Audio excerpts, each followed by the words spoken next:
What's up, everybody? Welcome to Podcast Now Plus. I'm Alex, and in this video, I want to talk about both the Iron Man and Black Panther game coming from EA and how both of these games seemingly are open world. Now, I want to focus a little bit more on the Black Panther one because although it's being passed off as news, something about it, I feel like we've talked about it before. I feel like there's already been job postings months ago that indicate that the Iron Man game was going to be open world because I swear to God that we've made a video on one of these channels and I've talked about it. So, we'll mention it very briefly. Look, I think the Iron Man, I got to be real. I guess both of them do make sense.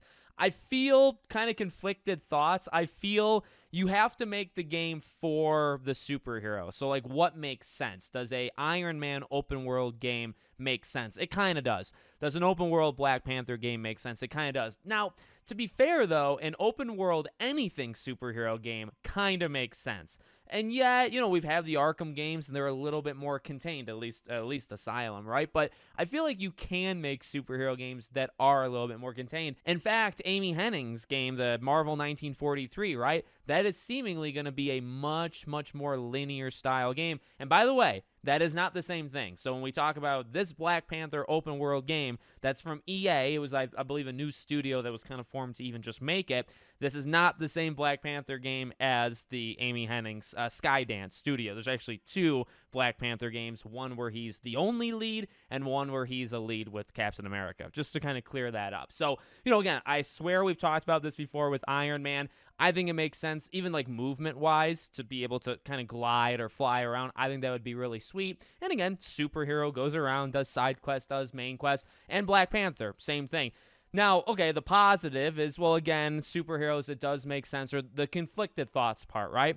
That's one side of things. The other side of things is, do we need all of these games to be open world? We're still kind of in that formulaic, every game needs to be open world. Every game needs to be 60 to 80 hours and have some fluff to it and have maybe 20 hours that is not very good or kind of just pointless just to kind of pad the length of the game. We're in that era very heavily. I want to say we're coming out of it, but there's really no evidence to suggest that. So I think eventually we will leave that era, but at least not yet. I also want to throw in, we've talked about it on this channel, this is the Black Panther game where we looked at that one individual that talked about hiring practices and not hiring white people. So I'm not going to get too deep into it, but if you're wondering, Alex, is that the one with the individual saying they don't really want white people as part of their team, they only hire, other people? Yes, this is actually that same game. So, we'll see. Look, I'm going to judge it based off the game itself. I hope that there is any isms in any of these studios. We've said it 1,000 times, and it's truly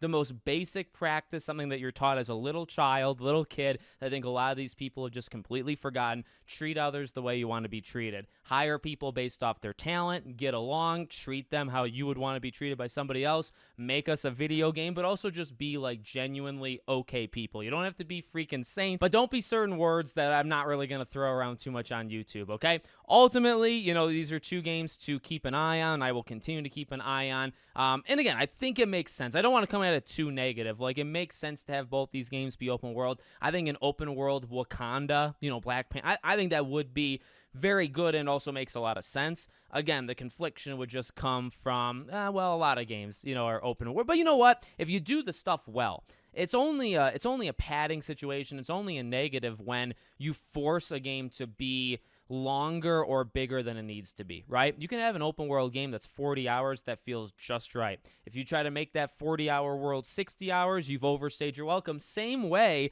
as if it's a 6-hour story game and you make it 8, you've also overstayed your welcome, right? It's the same practice no matter which genre or which type of game that you're making. So I'm sure we'll talk more about these games over the next coming years. This is probably going to take a while. By the way, I don't think I actually said it, and I'm sorry I get in my own way. Both of these, Iron Man twice, Black Panther once for this, was both shown in job postings. You can say, well, Alex, why do you know that it's open world? Specifically, in the job posting, it says open world. Iron Man, same thing. And again, months ago, Iron Man also had the same thing. So you're not going to hire somebody that literally asks to work in an open world game if that's not the game you're making. I just don't think that makes any sense. So let me know what you think. Make sure you're subscribed, bell icon turned on. I hope to see you all on the next one.